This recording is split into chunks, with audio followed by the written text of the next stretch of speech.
감사합니다. 우리 방송실 감사합니다. 네, 저는 화목교회를 담임하고 있는 김종용 목사라고 합니다. 오늘 이렇게 너무 복된 천호 동원교회 우리 성도님들 앞에 쓸 수 있게 하신 하나님께 감사드리고, 우리 배준호 담임 목사님께 감사드리고, 우리 성도님께도 감사드립니다. 제가 목사님과 교제하면서 깜짝 놀랐던 게 있습니다. 두 가지인데요. 첫 번째는 저녁 예배가 있다는 거예요. 여전히. 제가 20대 때, 대학생 때까지 제가 다녔던 고향교회에 저녁 예배가 있었거든요. 아직까지 이 저녁 예배가 있다? 굉장히 귀한 전통이라고 생각합니다. 너무 훌륭하다고 생각해요. 두 번째, 지금 이 저녁 예배에 누가 와 있어요? 중고등부 아이들이 와 있네요. 이 시기에, 이런 시대에, AI 시대에 우리 청년분들도 계시고 너무 훌륭하다고 생각합니다. 이미 설교를 하기 전에 너무 감동스럽다, 너무 감격스럽다라는 생각이 들었고, 교회가 정말 귀하구나라는 걸 이런 모습을 통해서도 알 수 있었습니다.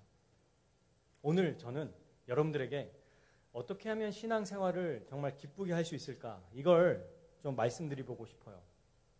여러분, 제가 한 가지 좀 말씀드려볼게요. 혹시 신앙생활이 어떠십니까? 감사가 넘치신가요? 아니면 아멘, 감사합니다. 어떤 분들은 혹은 마음속 한쪽에 이런 마음, 조금 지친다, 조금 힘이 든다, 더워서 힘드는 거 말고 영적으로 내가 좀 힘들다, 이런 마음을 가지고 계신 분이 있으신지 굳이 대답은 안 하셔도 됩니다. 마음속으로. 근데 제가 알려드린 이 방법은요, 2000년 동안 실패한 적이 없습니다. 어떻게 하면 우리의 신앙생활을 다시 회복할 수 있느냐, 이 방법은 한 가지예요. 따라해볼까요? 복음을 회복하는 것. 네, 이건 쉽게 얘기하면 복음이 담고 있는 복음의 내용, 그 기쁨을 회복하는 것이고요. 다른 말로 말하면 복음이 가지고 있는 그 내용에 감격하는 거예요. 이걸 신학적으로 말하면 이렇습니다. 복음에 감화되는 거예요. 우리가 보통 사람들이 여러 사건, 사고가 있지만 굉장히 감동스러운 일이 TV나 매체에서 보면 와, 나도 저렇게 되고 싶다. 시키지도 않았어요. 그런데 너무 아름다운 모습을 보면 감동하고 자기도 모르게 거기에 대해서 동화돼서 나도 저렇게 하고 싶다라는 마음이 듭니다. 복음에 감화된다는 게 바로 이런 거예요. 복음의 내용을 분명하게 알고 그 내용을 되새기고 기억하고 점검하고 또 다시 복음을 듣는 것. 이게 복음을 감격하는 것입니다. 여러분, 복음은 무슨 뜻일까요? 복음. 굿 뉴스, 기쁜 소식이에요. 이 헬라어로 유앙겔리온이라고 하거든요. 유는 좋은이라는 뜻입니다. 앙겔리온은 이게 나중에 어떻게 유래돼서 단어가 나오냐면 천사 엔젤이라는 단어로 나와요. 앙겔리온이 비슷하죠, 약간 천사 엔젤과. 소식을 전하는 자. 어떤 소식? 기쁜 소식을 전하는 사람이라는 뜻이에요. 이게 이사야 말씀을 통해서 나온 걸 복음서에서는 이제 복음이라고 이야기를 하는 거죠. 그래서 여기 나와 있나요? 네. 하나님의 아들 예수 그리스도의 복음의 시작이다. 복음이 누구냐? 예수 그리스도다. 그분에 대해서 아는 것이다. 얼마만큼 아는 것이냐? 성경이 말하는 대로 충분하고 충만하게 아는 것이다. 이걸 얘기하는 겁니다. 성경 전체에 복음이 나와 있는데요. 오늘은 특별히 복음하면 가장 먼저 떠오르는 여러 가지 이 성경 말씀, 구절들보다 오늘 이 말씀에 좀 집중해 보려고 합니다. 오늘 본문은 매우 유명한 말씀이죠. 누가복음에 나와 있는 마지막쯤 예수님이 십자가에 달리신 장면이에요. 죽으신 장면입니다. 그런데 여러분, 오늘 말씀을 한번 보시죠. 우리가 읽었던 이 말씀 앞에 23장 20절부터 보면 이렇게 돼 있어요. 빌라도, 본디오 빌라도, 우리가 사도신경에서 고백하는 그 총독이죠. 본디오 빌라도라는 사람이 예수님에 대한 이야기를 듣고 실제로 예수님과 대화를 해봤더니 이 사람은 처형당할 만한 죄를 저지른 사람이 아니라는 걸 확신한 거예요. 여러분, 총독 정도 되면 눈빛만 봐도 압니다. 소문만 들어봐도 알아요. 왜냐하면 총독이 다 마지막 사형을 집행할 수 있는 최고 권한자였거든요. 그러니까 여러 행악자들을 만났는데 예수님을 보니까 이 사람에겐 죄가 없다는 걸 확신하게 된 거예요. 그래서 여러분, 성경을 보다 보면 3번이나 빌라도가 얘기합니다. 죄 없는 것 같아. 너무 이상하지 않나요? 이스라엘 백성이 오히려 예수님이 잡혔을 때 예수님은 죄가 없습니다라고 말해야 되는데 거꾸로 이방인 총독이 죄가 없는 것 같아. 그러면 이스라엘 백성이 아니다, 십자가에 못 박아라. 아니 이상한데? 죄가 없는 것 같아 라고 하면 아니다, 못 박아라. 이렇게 얘기합니다. 이 내용이 지금 우리 앞에 있는 내용인데요. 이 예수님이 어떻게 고난을 당하셨는지 요한복음, 누가복음, 마가복음, 마태복음 이 사복음서에서 굉장히 잘 나타나 있죠. 근데 예수님이 결국 십자가에 못 박히셨다라는 것, 이게 복음이라는 건데요. 이 복음에는 중요한 내용이 담겨 있습니다. 예수님은 십자가에서 죽으셨을 때 두 가지의 의미가 이 안에 있어요. 첫 번째가 수치입니다. 십자가에 못 박힌 것은 고통뿐만이 아니라 고통보다 더 중요한 게 수치였어요. 우리가 보통 말하는 수치스럽다라고 하는 그 수치입니다. 당시의 문화는 수치와 명예의 문화였어요. 그러니까 목숨보다 명예를 훨씬 더 중요하게 여겼습니다. 우리나라를 예로 한번 들어볼게요. 조선시대 때 사대부 중에 사대부, 양반 중에 양반, 이런 분들은 상투를 베이면 차라리 내 목을 쳐라 이렇게 얘기하셨어요. 그리고 그 양반집의 교수들, 여성들은 어떻습니까? 은장도를 가지고 다녔어요. 어떠한 일들이 벌어질 때 차라리 내가 죽겠다라고 할 정도로 명예를 중요하게 여겼어요. 근데 우리나라보다 훨씬 더 이 명예 문화가 강했던 곳이 팔레스타인인데요. 이 팔레스타인은 지금도 이 문화가 자리 잡고 있어요. 여전히. 그래서 중동에 보면 여러분 결혼하지 않는 자기 딸이 어떤 외간 남자와 결혼해서 아이를 뱄다? 그러면 아빠가 갑자기 이유 없이 딸을 죽여버려요. 그런데 당당하게 여깁니다. 이걸 명예살인이라고 그래요. 21세기에 지금도 벌어지고 있는 일입니다. 그런데 지금도 이 일이 벌어진다면 이 당시 2000년 전에 목숨보다 소중하게 여겼던 이 명예 얼마나 심했겠어요. 그러니까 십자가는 우리가 보통 생각하는 고통을 극대화시키는 것도 맞아요. 동시에 매우 수치스럽게 만드는 또 하나의 사형 틀이었습니다. 예수님이 어떻게 십자가에 못 박히셨죠? 잘 보십시오. 3번이나 끌려가요. 새벽에. 불법 체포를 당하십니다. 그리고 대제사장 가야바에게 끌려가요. 그리고 신문을 당해요. 안디바에게 끌려가요. 신문을 당해요.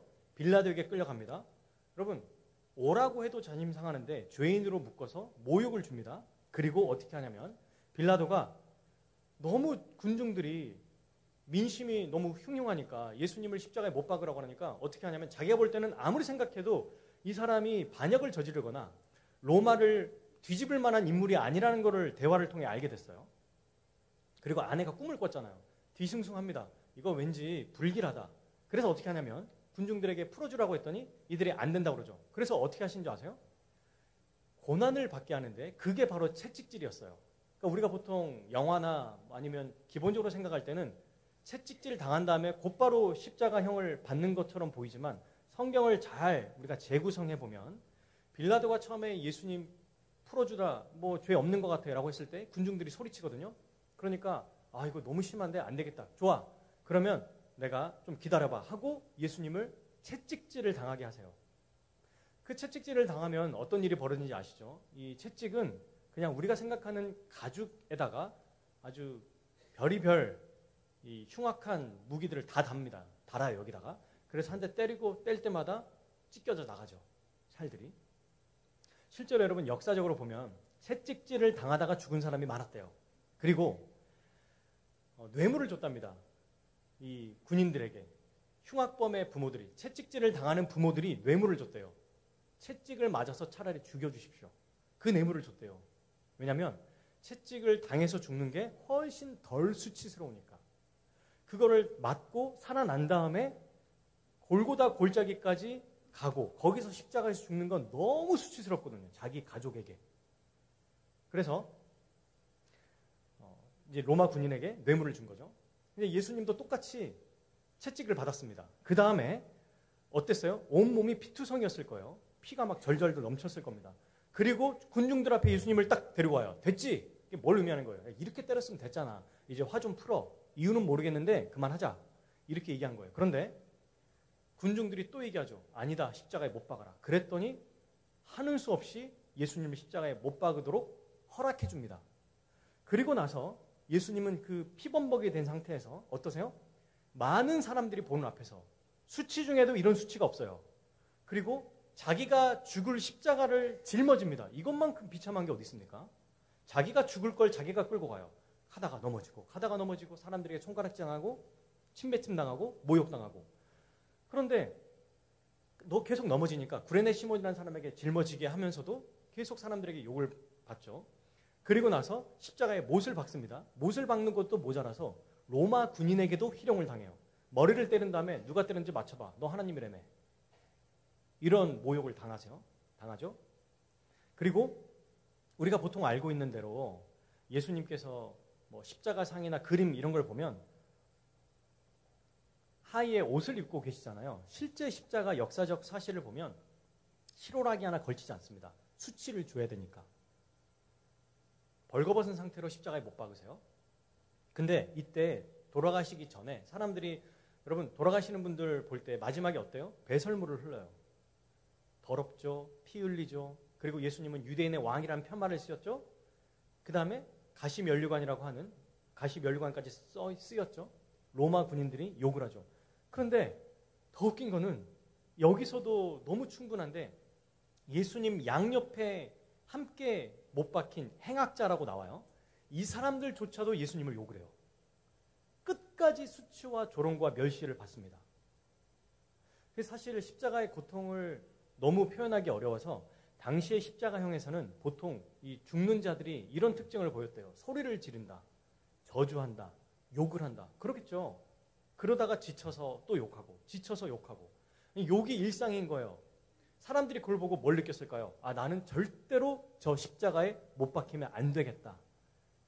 이게 공개 처형의 핵심이었거든요.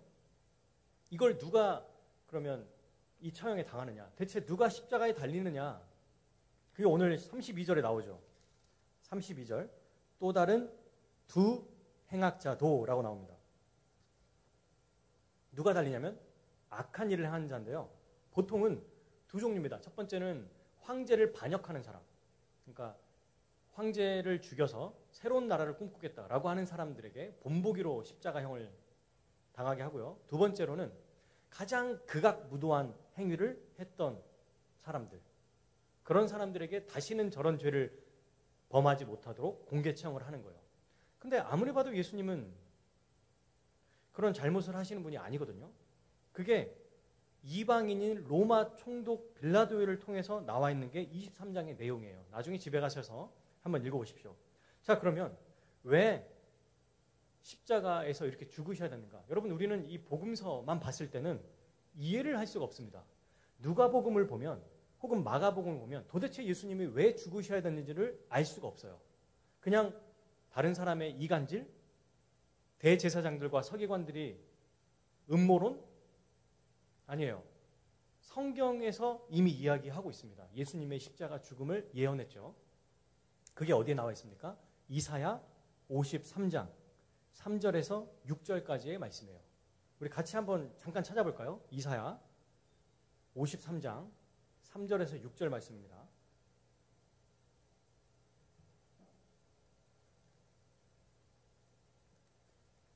네, 구약 성경 제가 가지고 있는 성경으로는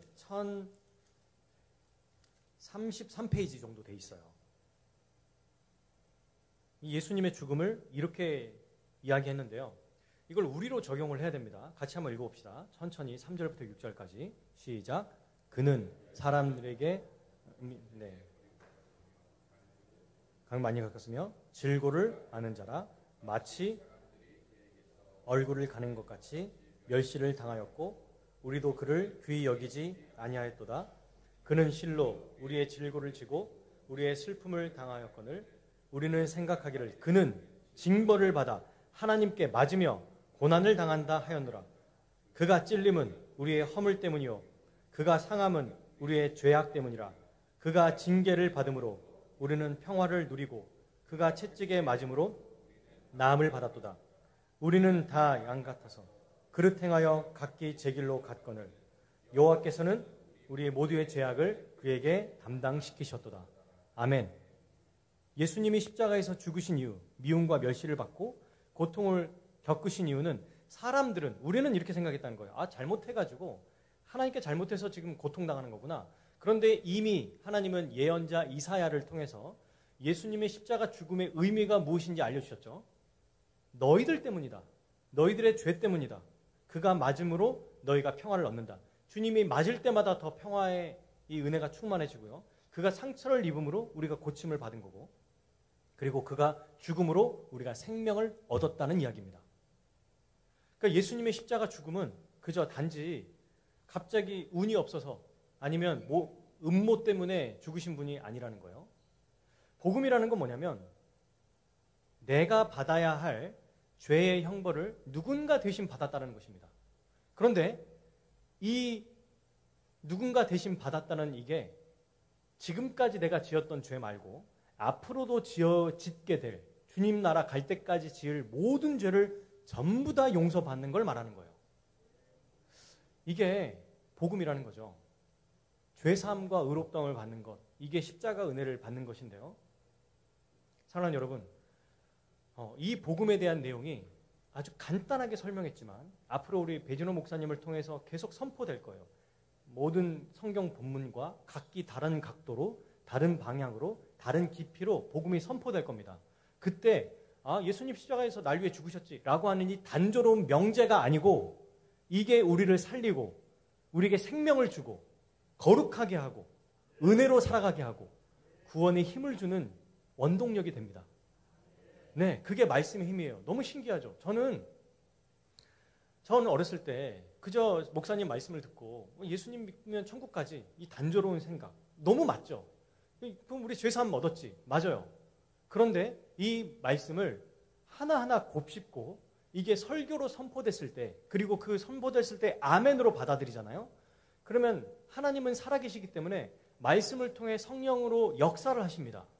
그리고 그게 이해가 되게 하시고 받아들여지게 하시고 긍정적으로 반응하게 하세요. 그럼 그게 우리 것이 되는 겁니다. 이 십자가의 은혜를 계속 기억하는 거예요.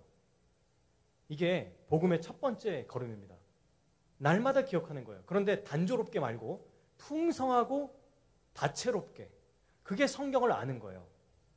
성경의 모든 내용이 십자가에 달려 있습니다. 찰스 스펄전이라고 하는 유명한 목사님은 이런 얘기를 하셨어요. 도대체 각 성경의 한 줄도, 어떤 줄도 빠짐없이 십자가에 피가 들어있지 않는 구절이 어디 있느냐, 성경 전체에 십자가가 없는 구절이 어디 있느냐, 이렇게까지 말씀하셨습니다. 모두 다 그리스도의 십자가를 향해 있다는 거예요. 그 십자가가 이루어지는 은혜, 우리의 죄사함, 그리고 우리에게 죄가 없다고 그러고 오히려 의롭다라고 말해주시는 그 은혜. 도대체 이게 우리 머리로는 이해가 안 되죠. 이걸 이해하는 것, 이걸 아는 것이 복음입니다. 그러면 두 번째, 이 죄사함, 과거, 현재, 미래, 이 모든 완전한 우리의 죄에 대한 용서와 늘 우리를 의롭다라고 여겨주시는 그 은혜를 어떻게 우리의 것으로 받느냐는 거예요. 저는 이 두 번째를 조금 더 집중해서 말씀드리고 싶어요.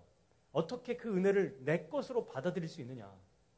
많은 사람들이 성경을 오해해서 발생한 이 일들이 있습니다. 안타까운 생각들이 있는데요. 세상의 원리와 세상의 내용을 그대로 기독교 안으로 적용해서 생각하고 똑같이 받아들인다는 거예요. 예를 들면 이런 겁니다. 하늘은 스스로 돕는 자를 돕는다. 원인이 있어야 결과가 있다. 인과응보. 아니, 내가 그래도 목사님 뭘 열심히 해야 하나님이 역사하시죠. 아무것도 안 하고 뭘 얻기를 바랍니까? 완전 도둑놈 심보지. 이렇게 생각하는 것. 어떤 면에서는 이해가 됩니다. 왜 그렇게 생각하시는지도. 그게 우리 인간사의 기본적인 예의고 상식이에요. 아니, 최소한의 양심도 있어야지. 원인이 있으면 결과가 있는 거지. 아무것도 안 하는데 어떻게 받기만을 바래. 도둑놈이야? 하나님 우리를 도둑놈으로 보시겠어? 라고 하시지만 여러분, 이 인과응보의 사상은 불교 사상입니다. 불교에 제가 그 책을 알았는데 그 책 이름을 잊어버렸어요. 그 안에 인과응보의 사상이 들어와 있어요. 그걸 그대로 가져오거든요. 기독교에서도 이게 그대로 들어오면 내가 열심히 하면 하나님이 은혜를 주신다라고 생각하는 것. 근데 여러분, 이 용어가 우리 기독교 안에도 있습니다. 우리가 열심히 하면, 열심히 율법을 지키고 또 뭔가 열심히 봉사하고 너무 귀하죠. 지금 여기에 나와 있는 것 자체만으로 너무 훌륭하십니다. 그런데 어떤 분들은 그냥 내가 열심히 하면 하나님이 또 이것저것 해주실 거야 라고 생각하는 어떤 사람들도 있어요. 우리 천호동원교회가 아닌 어떤 분들은. 그런데 이게 성경에 있다는 말입니다. 이 내용들이. 이걸 성경에서는 뭐라고 하는지 아십니까? 내가 열심히 하고 열심히 율법을 지키면 하나님의 복 주시고 구원을 주신다. 이걸 율법주의라고 해요. 복음과 반대되는 거예요. 만약 생각해 보십시오. 우리 주님께서 여러 가지 조건도 말고 한 가지만 조건을 딱 내거신다면 주일 예배만 드려라. 내가 구원해주고 복 줄게. 이거 하나 때문에 우리는 매어져 가지고 너무 부담스러울 거예요. 이거 하나만으로도. 뭔가 조건을 하나 딱 거는 순간 그때부터 우리는 이것이 어떻게 반응하게 되냐면 아니 예수님이 날 위해 죽으신 거 알겠는데요. 그래도 말씀하신 거 그 한 가지 안 했으면 내가 복 못 받는 거잖아요. 이렇게 반응하게 되는 거예요. 그죠? 다 이루셨어요. 예수님이 99% 다 이루셨는데 그 1% 내가 안 했으니까 내가 안 하면 못 받는 거 아닙니까? 맞아요. 그러니까 이게 굉장히 누구나 이런 생각을 할 수 있을 만큼 유혹의 내용이라는 겁니다. 누구나 여기에 넘어갈 수 있고요. 저도 이런 사상에 굉장히 심취해 있었던 사람이었어요. 복음을 모르니까. 그러니까 복음이라고 해도 기쁘지가 않는 거예요. 뭘 해야 되니까. 안 하면 안 주시니까. 이게 복음일까? 근데 성경을 보고 목사가 되고 연구를 하다 보니까 아 이건 율법주의구나. 내가 뭔가를 열심히 해야 주님이 주신다. 이건 인과응보구나. 불교에 사는 얘기구나. 여러분 불교의 스님이 제가 들었던 얘기인데요. 이분이 기독교를 개정하신 분인데 아주 유명한 얘기를 하셨습니다. 본인이 오랫동안 불교에서 이제 막 득도라고 하죠. 뭐 그걸 해보려고 해탈의 경지라는 걸 해보려고 막 노력하는 거예요. 불교에서는 해탈의 경지에 이른 사람들이 나중에 이 사람이 해탈의 경지에 이르는지 어떻게 아느냐라고 할 때 마지막에 그분이 돌아가시면 뭐 아시죠? 사기 이렇게 나온다는 것처럼 그런 사람들 근데 거의 없습니다. 사람 중에 뭐 몇 분이나 있을까요? 그러니까 그 경지에 다 도달하고 싶어하는 거예요. 스님들이. 그러다 어느 날 자기도 너무 애쓰는데 안 되는 거예요. 그래서 아 나는 이번 생에는 실패다. 난 안 되겠다 싶다가 어느 날 복음을 들었는데 그 메시지를 듣고 깜짝 놀라고 그때부터 바로 기독교를 개종을 했대요. 이유가 뭐였냐면 이런 거예요. 기독교는 자기네 불교와 너무 다르게 반대라는 거예요. 불교는 자기가 뭐 공양을 드리고 108절을 하고 그 다음에 뭐 갈 때마다 뭘 하고 해야 조금씩 공덕이 쌓이고 점점점 올라가는데 기독교는 그런 게 없더라. 하나님이 처음부터 그리스도를 통해서 다 주시고 시작하더라. 그러니까 말하자면 불교 용어로 얘기하면 죄송합니다. 해탈의 경지를 이미 처음 믿기 시작할 때부터 주고 시작한다는 거예요. 너무 놀랍지 않나요?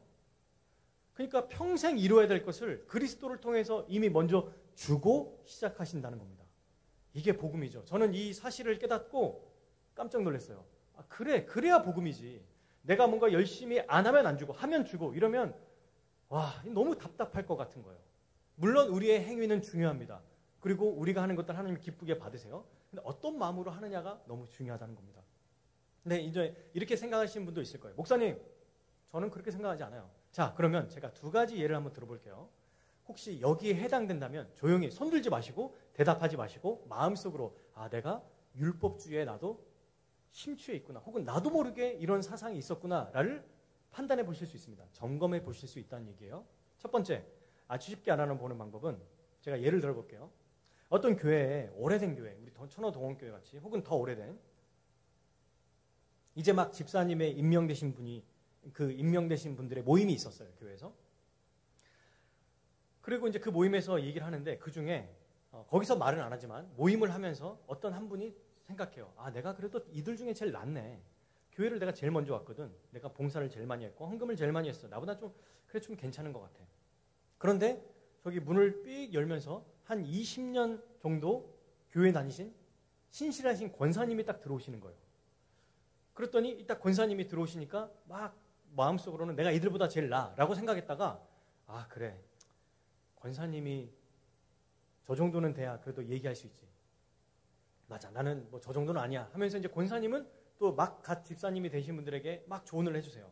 뭐 좋은 얘기, 뭐 신앙생활 이렇게 해야 된다, 저렇게 해야 된다 하시는데 한참을 막 얘기하시는데 이제 문이 천천히 끼 열리면서 아주 천천히 뚜벅뚜벅 걸어오시는데 은퇴 권사님이 들어오시는 거예요. 근데 이 권사님으로 말할 것 같으면 50년 동안 비가 오나 눈이 오나 한 번도 새벽 기도에 빠지지 않고 수요 예배, 금요 철야 모든 예배에 다 참석하시고 이름도 없이 빛도 없이 섬기시는 분이에요. 그랬을 때 거기에 있는 모든 사람들이 이 권사님을 보고 존경과 함께 어떤 마음이 드냐면 주눅이 드는 거예요. 아, 저분 앞에서 나는 말할 수 없다. 저분은 범접할 수 없는 분이다. 만약 이런 생각이 있다면 이게 바로 율법주의에 속해 있는 겁니다. 왜냐하면 누군가와 나를 비교해서 상대적으로 내가 좀 더 괜찮다, 좀 더 부족하다 이걸 판단하는 거거든요. 복음이라는 것은 예수 그리스도가 나를 위해 모든 것을 다 이루셨다라는 걸 가지고 살아가는 것인데 다른 사람과 비교해서 하나님 그래도 내가 쟤보다 낫죠. 저 사람보다 낫잖아요. 그래도 내가. 라고 하며 살아가는 것. 이게 전형적인 율법주의 바리새인의 의라고 합니다. 두 번째, 신앙생활하면서 처음에 제가 여쭤봤죠. 감사하고 계시는가? 아니면 원망하며 사는 것이 더 많은가? 열심히 섬기고 봉사하고 헌신하는데 이런 마음이 든다면 왜 하나님 나를 버리셨지? 내 자식들, 내 남편, 내 아내, 내 인생, 사업, 직장 다른 사람들은 다 잘 되는 것 같은데 왜 나만 이 모양 이 꼴이야? 내가 그렇게 기도한 게 부족합니까 하나님? 내가 헌금한 게 그렇게 부족해요? 내가 돈이 없어서 그렇지 더 할 수 있어요 저도. 내가 기도 못한 게 그렇게 조금 기도 못했다고 저한테 이러실 거예요? 라고 생각하면서 한켠에 마음 한켠에 하나님에 대한 원망과 실망감이 있다면 이 또한 복음에 대해서 충만하게 알고 있다고 말하기가 어려워요. 여전히 율법주의 안에 갇혀 있다고 생각할 수 있습니다. 저는 사실 이 두 가지가 저에게 해당되는 이야기였어요. 저는 여기에 헤어나게 나오는 게 어려웠습니다. 쉽지 않았어요. 그래서 남들보다 더 열심히 하려고 그랬고요. 더 열심히 봉사하려고 그랬습니다. 근데 알고 봤더니 그 봉사 자체가는 너무 귀한데 실제로 내 마음에 이런 어려움들이 없어지고 참된 평안이 오게 된 것은 복음을 제대로 분명하고 체계적으로 알게 됐다는 거예요. 아, 이거구나. 이게 복음이구나. 그걸 깨달았던 것입니다. 사랑하는 여러분, 여러분께서 정말 얼마나 멋지게 섬기시는지 제가 우리 배진호 목사님께 들었습니다. 너무 훌륭하세요. 그런데 이런 마음, 복음의 참된 기쁨을 알고 복음에 의해서 그 감사에 의해서 조건 없는 은혜에 감사해서 그 은혜로 봉사하고 섬기셨으면 좋겠습니다. 너무 큰 은혜가 되겠죠. 자, 그러면 이제 본격적으로 어떻게 우리의 구원이 이루어지는지 본문 말씀을 안 봤잖아요. 그죠? 이제 본문을 좀 볼 거예요. 아니, 목사님, 그래요. 뭐 구원이나 우리의 또 하나님 백성 되는 그 일들이 조건 없이 된다고 하셨죠? 맞아요. 조건이 없습니다. 이걸 은혜라고 하는 거예요. 그러니까. 그러면 그 은혜가 어떻게 이루어지는 겁니까? 어떻게 그 은혜가 우리에게 구원을 주시는 거예요? 도대체 우리가 아무것도 진짜 안 해도 된다는 얘기예요? 그게 정말 성경에 나와요? 네, 오늘 본문에 그 얘기가 나와요. 진짜 아무것도 안 해도, 정말 아무것도 안 해도 우리를 구원해 주시는가? 물론 이 말에 좀 더 설명이 필요해요. 이렇게만 얘기하면 오해할 수 있으니까 설명을 하면서 성경을 보면서 좀 설명해 드리겠습니다. 자, 한번 우리 누가복음 23장 23장에 보면 이렇게 돼 있죠. 32절에 두 행악자가 사형을 받고 예수님과 함께 끌려와요. 한 명은 오른편, 한 명은 좌편에 있어요. 그리고 이제 제비를 뽑고 막 사람들이 희롱을 하고요. 36절 군인들도 희롱하며 나오죠. 쭉 제가 설명했던 얘기가. 그런데 이제 우리가 여기서 여러분 우리가 한 명의 행악자가 되는 거예요. 지금 그 마음이 한번 돼봅시다. 실제로 이제 이렇게 행악자가 됐는데 뭐 하냐면 39절에 읽어볼까요? 우리 누가복음 23장 39절 시작. 달린 행악자 중 하나는 구원하라 하라. 네, 처음에는 여러분 지금 여기에 하나는이라고 되어 있는데 다른 복음서에 보면 마태복음이나 마가복음에 보면 이렇게 되어 있어요. 마가복음 15장 32절 이스라엘 왕 그리스도가 지금 십자가에서 내려와 우리가 보고 믿게 할지어다 하며 함께 십자가에 못 박힌 자들도 예수를 욕하더라. 다른 복음서에는 둘 다 욕했다고 나와요. 그리고 더 이상 설명이 안 나옵니다. 누가복음에만 한 명은 욕했고 한 명은 욕하지 않았다는 얘기가 나와요. 여기에만. 그러니 제가 이걸 한번 각색을 해봤어요. 생각을 해봤습니다. 처음에는 욕을 했을 거예요. 둘 다 똑같이. 십자가에 달리면 너무 고통스럽고 비참하고 아프니까 얼마나 욕을 해댔겠습니까? 그리고 왜 내가 죽어야 돼? 나보다 더 악한 놈들도 많은데 왜 나만 이렇게 못 박힌 거야? 쟤는 저놈은 나쁜 놈이고 저놈은 나쁜 놈이고 막 그때 고발했을 거예요. 욕도 하고 발버둥치면서. 근데 옆에 봤더니 오른편에 한가운데 양쪽에 있는 흉악자 가운데 유대인의 왕 그리스도 이렇게 써져 있으니까 너무 화가 나는 거예요. 죄송합니다. 저 미친 사람은 자기도 구원 못하면서 무슨 구원자라고 그래. 그러면서 얼마나 많이 욕을 퍼부으면서 욕을 했겠어요. 그래서 한 명이 막 욕을 합니다. 근데 그 행악자 중 한 명, 우리도 동일하게 욕을 해요. 나도 힘들다. 왜 내가 여기에 못 박혀야 되느냐. 나보다 더 나쁜 놈들이 얼마나 많은데 난 재수가 없어서 걸렸다. 정말 원통하다. 너무 화가 난다. 별의별 모든 욕을 다 퍼붓다가 그러다가 시선이 예수님께 향해요. 이 옆에 있는 미친 사람은 왜 아무 말도 하지 않지? 양쪽에 있는 자기 행악자들은 막 욕도 하고 퍼붓고 소리 지르고 막 와 이렇게 하고 있는데 이 사람은 묵묵하게 고통을 당하는 거예요. 근데 아무리 봐도 이 예수님을 봤더니 이 정도로 우리가 못 박힐 만한 정도의 죄를 짓는 것 같지 않아요. 이 사람이 주님을 보니까. 그리고 예수님을 보면서 자기의 생각이 바뀝니다. 40절 같이 한번 읽어봅시다. 시작. 하나는 그 사람을 꾸짖어 이르되 내가 동일한 정죄를 받고도 하나님을 두려워하지 아니하느냐. 네, 알게 된 거예요. 옆에 있는 죄수가 막 욕을 하니까 그래 맞다. 우리는 당해도 싸. 우리는 악한 일을 행했잖아. 똑같이 십자가에 못 박힐 만한 일을 했어. 근데 시선을 예수님께 향하고 하나님께 향하니까 이제 하나님이 보이기 시작한 거예요. 하나님이 두렵지 않냐? 왜 그렇게 자꾸 욕을 해대냐? 왜 예수님께 욕을 하냐? 라고 하면서 41절 이렇게 얘기하죠. 우리는 우리가 행한 일에 상당한 보응을 받는 것이니 이에 당연하거니와 이 사람이 행한 것은 옳지 않은 것이 없느니라 하고 깨닫게 된 것입니다. 십자가에서 뭘 깨달았냐면 우리는 마땅히 죽어 마땅하다. 처음에는 막 욕을 했을 거예요. 왜냐하면 성경에도 욕했다고 나오니까. 그러다가 예수님을 보고 이건 뭔가 이상하다. 하나님이 생각이 나는 거예요. 그렇지. 우리가 이렇게 욕해서는 안 되지. 근데 이 예수님은 죄가 없는 분인데 우리는 마땅히 죄를 지어서 죽어 마땅하지만 이분은 그 사람이 행했던 것, 이제 예수님의 과거가 막 떠오르는 거예요. 그분이 했던 소문이 들리는 거예요. 예수님이 반역을 한 적도 없고 누구를 죽인 적도 없어요. 자기들처럼. 예수님 뭐 하셨습니까? 병자를 치유해 주셨죠? 귀신을 쫓아내 주셨죠? 아픈 사람 만져주시죠? 이런 것들이 막 생각이 나는 거예요. 아, 이분은 십자가에 못 박히는 것이 부당하다. 그러니까 두 가지를 깨닫는 거예요. 내가 죽어 마땅한 죄인이라는 걸 깨달았어요. 주님을 보고. 두 번째, 예수님은 이런 죄가 없는 분이다. 이렇게 깨닫습니다. 그리고 아주 뻔뻔하게도 이렇게 얘기하죠. 42절 읽어볼까요? 시작. 이르되 예수여 당신의 나라에 임하실 때 나를 기억하소서 하니. 너무 여러분 우리로 따지면 와 이거 손 안 대고 코 풀려고 그러네? 이런 거예요. 그죠? 두 가지는 깨닫긴 했어요. 나는 죄인이구나. 그리고 예수님은 죄가 없구나. 이걸 깨달았어요. 그 다음에 곧장 했던 게 뭐예요? 당신의 나라. 하나님의 나라를 얘기해요.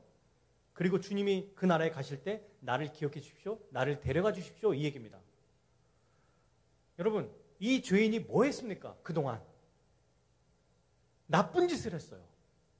십자가에 못 박혀 예수님이 돌아가시기 직전까지, 자기도 죽기 직전까지 뭐 했어요? 예수님을 위해 공로를 쌓았습니까? 방금까지 욕했잖아요. 아니, 여러분처럼 교회를 다녔습니까? 봉사를 했나요? 헌신한 게 있어요? 세례를 받았을까요? 직분이 있을까요? 예배는 드렸을까요? 헌금은 했습니까? 방금까지 욕했다가 이제 깨달았는데 뭘 해요 하기는.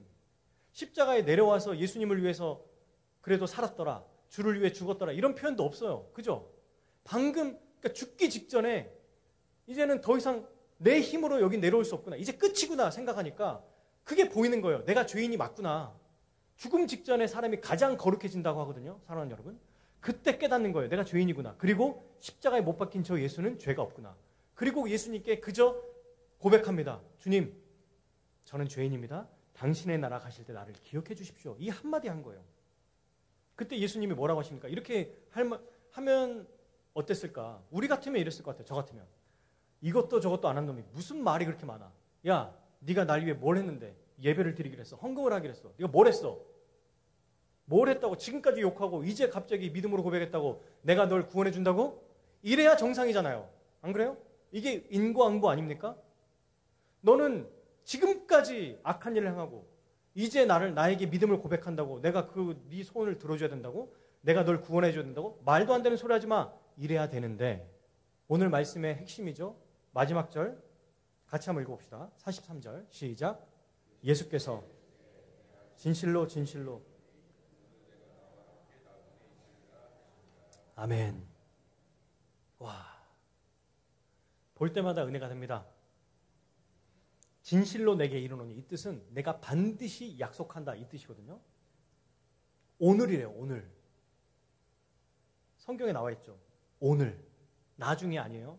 이 오늘은 믿는 즉시 믿음으로 고백하는 그 순간을 얘기하는 거예요.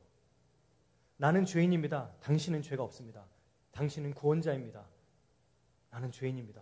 나를 구원해 주십시오. 라고 믿음으로 고백하는 그 즉시, 그 순간, 그리고 네가 믿음을 고백하는 그 사람이 바로 어떻게? 나와 함께. 네가 나와 함께. 얼마나 힘이 됩니까? 주님과 함께래요. 네가 나와 함께 낙원에 있으리라. 낙원을 천국을 얘기하는 거거든요. 믿음을 고백하는 그 순간 네가 나와 함께 천국에 있을 것이다. 사랑하는 여러분, 예수님은 행위나 그가 살아온 삶의 모습을 보고 구원하신 게 아니에요. 그죠? 이게 복음이에요. 그러면 우리가 행했던 모든 헌신, 봉사 의미 없나요? 아니요. 엄청난 의미가 있죠. 그런데 이 순서가 뒤바뀌면 안 됩니다. 내가 열심히 하면 주시겠지 이전에 주님의 은혜가 너무 크고 너무 감격스럽고 감화가 돼서 자동적으로 나오는 반응. 제가 저희 둘째가 6살입니다. 근데 이 아이가 여러 완구를 좋아하는데 장난감을 요즘에는 이탈리안 브레인롯이라고 하는 그 완구에 꽂혀가지고 좀 말도 안 되는 하여튼 장난감이에요. 너무 이상해요. 그걸 너무 좋아하거든요. 그걸 하나씩 줄 때마다 얘가 어떻게 하냐면 제가 시키지도 않았는데 제가 좋아하는 일들을 해요. 아빠 사랑해요. 아빠 고마워요. 감사해요. 근데 저는 이전에 제가 아빠가 이렇게 널 해주는 게 얼마나 많은데 고마워해. 사랑해 하면 애가 마지못해 고마워요. 사랑해요. 뭐라고? 고마워요. 이러는데 그런 얘기를 시키지도 않았는데 선물을 사다 딱 주잖아요. 그러면 막 좋다고 달려들고 뽀뽀하고 아빠가 세상에 제일 좋다고 그러고 물론 삐질 때가 많습니다. 근데 세상에 제일 좋다고 그래요. 뭘 의미하는 거냐면 받은 그 은혜가 있으면 자동적으로 반사적으로 우리의 행위가 나타난다는 것이죠. 여러분 이것에 대한 이 감각이 우리에게 있어야 합니다. 복음이라고 말할 때 십자가에서 우리의 모든 것을 다 이루셨다라고 하는 이 깊고 광대하고 찬란한 영광의 복음이 우리의 마음속에 깊이 들어오면 다른 사람이 안 보여요. 그래서 찬송과 고백처럼 세상과 나는 간 곳 없고 구속한 주만 보입니다. 그래서 기쁘게 신앙생활 하는 거예요. 원동력은 뭘까요? 나의 행위가 아니라 복음입니다. 그 은혜인 거예요. 아주 마지막으로 유명한 예화를 하나 설명해 드리고 말씀을 맺으려고 합니다. 이건 정말 유명한 예화래요. 우리나라에서 나왔던 건 아니고 외국에서 많이 이렇게 인용되는 건데 제가 하나 읽어드릴게요. 한 사람이 죽었습니다. 이제 천국문에 딱 섰는데 그때 가브리엘 천사를 만났어요. 이제 천국문에 들어가기 위해서죠. 천사가 이렇게 말합니다. 자, 이곳의 규칙은 이렇습니다. 하늘나라에 들어가기 위해서는 100점을 얻어야 합니다. 이제 이 사람이 딱 좋아요. 이제 준비하는 거죠. 자, 당신이 행한 모든 선행을 한번 말해 보십시오. 각각의 그 행위에 대해서 당신에게 점수를 드리겠습니다. 당신이 한 행위가 선할수록 그만큼 많은 점수를 딸 수 있습니다. 그리고 마침내 당신이 했던 그 행위에 100점을 넘기면 혹은 100점이 되면 당신은 천국에 들어갈 수 있습니다. 이 사람이 이제 딱 얘기합니다. 마음을 먹고 좋습니다. 이제 첫 번째 자기가 이제 잘했던 걸 생각하는 거예요. 저는 결혼해서 50년간 한 여성과 살았고 그녀를 속인 적이 한 번도 없습니다. 마음속에조차도 다른 생각을 품지 않았습니다. 그러자 천사가 이렇게 얘기합니다. 그거 참 잘하신 일이군요. 3점을 드리죠. 그랬더니 이 사람이 뭐야? 내가 그렇게 이런 행위가 고작 3점이라고? 믿을 수 없는 표정으로 3점이요? 이렇게 물어봤어요. 그리고는 이제 다시 마음을 좀 가다듬고 이거 안 되겠는데 좀 염려를 하면서 이렇게 얘기합니다. 좋습니다. 두 번째, 저는 마을에 돌아다니면서 집 없는 사람들을 위해서 저희 집을 제공했습니다. 휴일에는요, 굶주린 수많은 사람들에게 먹을 것을 나누어 줬습니다. 그랬더니 천사가 말했습니다. 참 잘했습니다. 당신에게 2점을 드리겠습니다. 그랬더니 이 사람이 이제 점점 표정이 안 좋아지기 시작해요. 2점이요? 이렇게까지 다 했는데 고작 몇 점이에요? 그럼 지금 총 5점이에요, 5점. 95점을 더해야 천국 가는데 이거 어떡하지? 그리고 비장의 무기를 꺼내듭니다. 좋습니다. 저는 평생 교회를 다녔고 여러 헌금과 봉사와 교회 일을 정말 많은 일을 도맡아 했습니다. 그러자 가브리엘 천사가 말했습니다. 오늘 본문 제목을 한번 읽어볼까요? 설교 제목 시작. 멋진 일이군요. 1점을 드리죠. 총 6점인 거예요. 멋진 일이군요. 1점 드립니다. 그는 경악을 금치 못했어요. 1점이요? 우와, 이게 말이 됩니까? 내가 살았던 그 모든 일이 6점이라고요? 실제로 점수가 중요한 게 아닌 거예요, 지금 이게. 그죠? 이런 식으로 점수를 받는다고요? 그럼 도대체 누가 천국에 들어갈 수 있겠습니까? 대체 천국에 들어갈 수 있는 길은 오직 하나님의 은혜밖에 없습니다. 그냥 이렇게 딱 얘기했더니 천사가 갑자기 100점입니다. 들어오십시오. 당신은 천국에 들어갈 모든 점수를 받았습니다. 사랑하는 여러분, 이게 바로 우리 신앙생활의 근간이어야 합니다. 그리스도의 은혜로 천국에 들어가는 것. 천국에 이미 들어간 자가 은혜에 감사해서 찬양하고 봉사하고 섬기고 헌신하고 돕고 교회 일하고 헌금하고 예배드리는 거예요. 이게 반대로 되면 우리는 그때부터 천국의 삶이 아니라 지옥의 삶이 벌어져요. 누구는 더 잘 되고 나는 덜 되고. 여러분 신앙생활 하다 보면 어려움이 있거든요. 근데 베드로전서를 보면 이 어려움은 사랑하는 자에게 이 고난을 통해서 그를 더 깨끗하게 하고 믿음의 성장을 위해서 주시는 하나님의 섭리라고 이야기해요. 나를 덜 사랑한 게 아닙니다. 하나님의 사랑은 이미 십자가로 그리스도를 죽이심으로 이미 우리에게 증명이 됐어요. 그거 붙잡는 거예요. 그리고 우리의 행위는 그 은혜에 대한 감사로 나타나는 것입니다.